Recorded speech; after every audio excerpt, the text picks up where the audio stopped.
देवर जी, देवरानी जी, आप दोनों ने ये क्या हालत बना रखी है? भाभी जी वो मजदूरी करने आए थे शहर में, तो उसी वक्त इनको चोट लग गई काम करते टाइम। हो सके तो हम दोनों को 4-5 दिन का ठिकाना दे दीजिए अपने घर में। वैसे भैया कहाँ हैं भाभी जी? भैया बाहर गए हैं कुछ ऑफिस के काम से। ठीक है भाभी जी, तो भैया से फ़ोन करके बोल दीजिए कि आपका छोटा भाई आया है। अरे उसकी कोई ज़रूरत नहीं है, और तुम भी परिवार हो ना उनका। आ जाओ अंदर। ठीक है, धन्यवाद भाभी जी।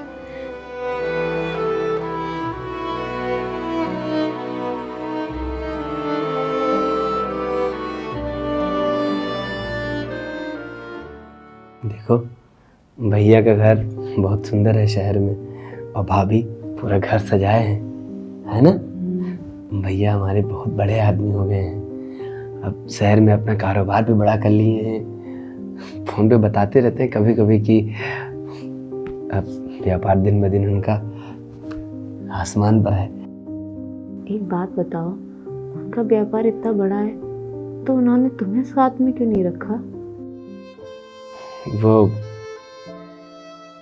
बचपन में भैया ने कहा था कि तुम लोग गांव का व्यापार संभालो और मैं शहर जा रहा हूँ व्यापार करने। और वो हमारे यहाँ जो हाईवे पे जमीन है।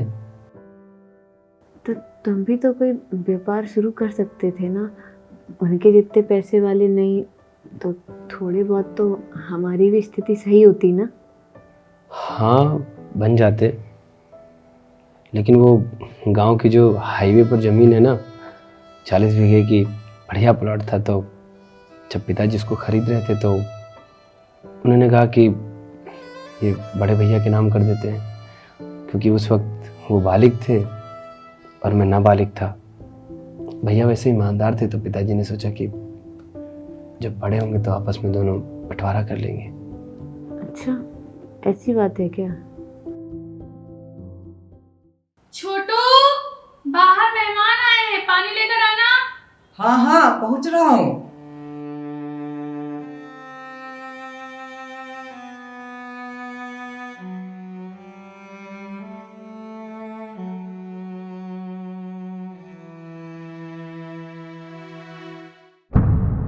कितने बजे आया था? सुबह 9 बजे आए हैं वो लोग, और देखने में देवर जी देवरानी जी कुछ समझ में नहीं आ रहे थे। एकदम फटा फटा कपड़ा, गरीब सी शक्ल, एकदम कुछ भी समझ में नहीं आ रहा था। कोई हिस्से वगैरह की बात तो नहीं कर रहे थे? नहीं, इतनी तो हिम्मत नहीं है उन दोनों में कि वो हिस्से की हमसे बात करें। बस देवरानी जी के सर पे कुछ चोट लगी है, तो देवर जी कह रहे थे कि मैं यहाँ पे कुछ काम करने के लिए आया हूँ, तो 2-4 दिनों के लिए यहीं पे रुक जाते हैं, फिर चले जाएंगे। तो इसलिए मैंने रोक लिया। मैंने कहा ठीक है, लेकिन जल्दी से जल्दी इन दोनों को यहाँ से हटा दीजिए। मेरा इतना अच्छा घर है, और कहीं इन दोनों ने नज़र लगा दी तो, और रहते रहते कहीं हिस्सा हिस्सा मांगने लग गए तो। ऐसे नहीं हटा सकते हैं, छोटा भाई है। अगर आया है तो 2-4 दिन रहने दो, फिर भगा देना। लेकिन 1 हफ्ता इन दोनों को बनाएगा खिलाएगा कौन? बकवास बंद करो। 10 करोड़ की जमीन मैंने बेईमानी की है उसकी। क्या उसको तुम 10 दिन नहीं रख सकती इस घर में? 10 दिन रखो, उसके बाद भेज देना।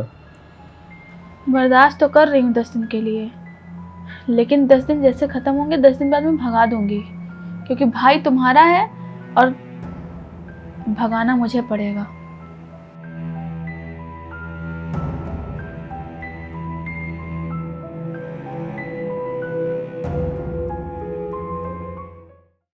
छोटू, जी मालकिन।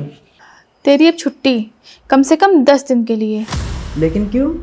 मैं फालतू का पैसा नहीं दे पाऊंगी। अब तू जा यहाँ से। ठीक है मालकिन, मैं अपने कपड़े रख के मैं जा रहा हूँ।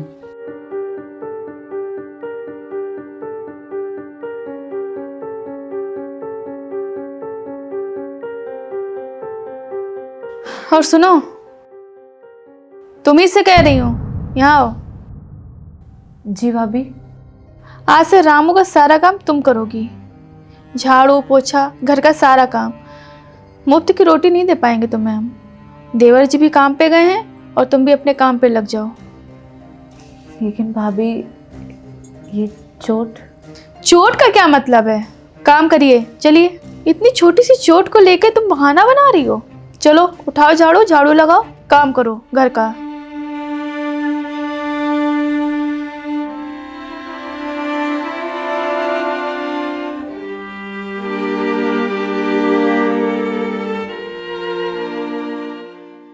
भैया, हाँ।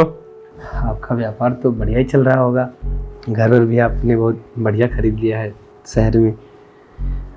मैं कह रहा था कि मुझे भी कोई व्यापार छोटा मोटा करा दीजिए भैया।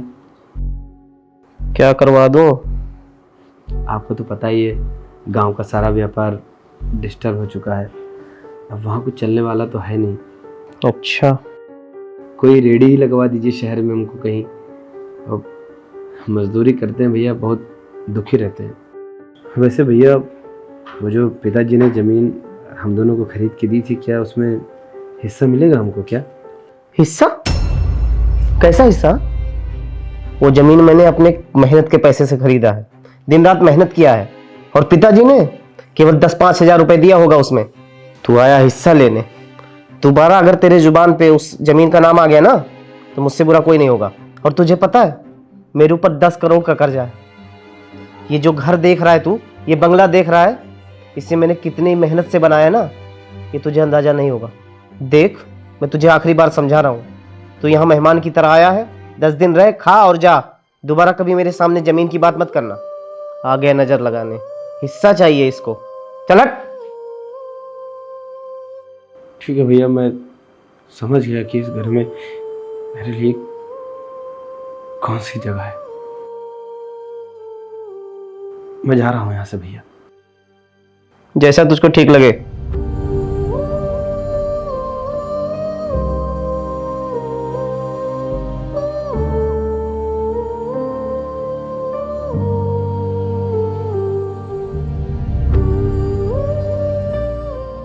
सुनीता, क्या हुआ? आप मुझे क्यों बुलाए? और आपकी आंखों में आंसू? मुझे लग रहा था कि मेरा इस घर में हक है। वो मेरे बड़े भाई हैं, और वो हक मैंने तो खो ही दिया है। सच कहते थे पिताजी कि घर बढ़ जाने के बाद भाई पड़ोसी हो जाता है। मुझे लगता था कि मेरा बड़ा भाई मेरा परिवार है, मेरा आज बुरे दिन है तो वो काम आएंगे। पर मैं गलत था। सुनीता, तुम सही कहती हो, मैं पहचान नहीं पाया। शायद तुम्हारी बात सही थी। भैया माफ करना मुझे। अपना बड़ा भाई समझ के मैंने आपसे अपना हक मांगा था, लेकिन आज के बाद आपको मुंह नहीं दिखाऊंगा। भैया, धन और दौलत तो एक संसाधन है इस दुनिया में, लेकिन रिश्ता दोबारा नहीं मिलता है।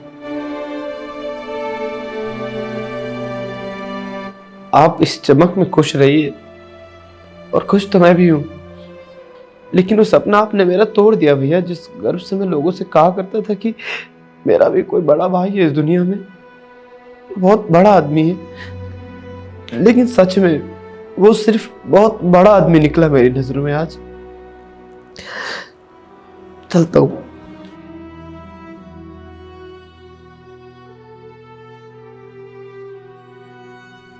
अच्छा हुआ अपने आप से ही चले गए सब।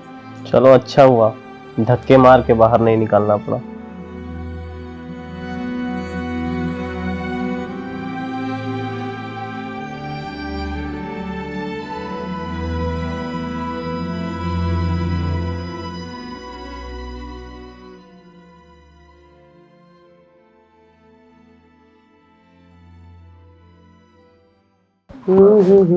पापा हम कब फैक्ट्री फैक्ट्री पे चल। चलेंगे बेटा, रेडी हो जाए। हेलो सर, यहाँ पे बड़ी वाली फैक्ट्री में आग लग गया है सर, जहाँ पे आप इनॉग्रेट करने वाले थे। क्या बात कर रहे हो?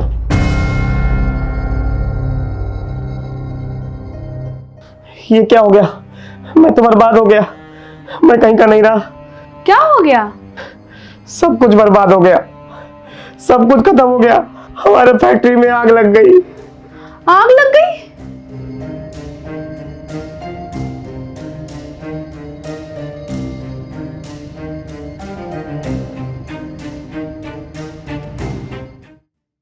पापा आपके साथ क्या गलत हुआ है?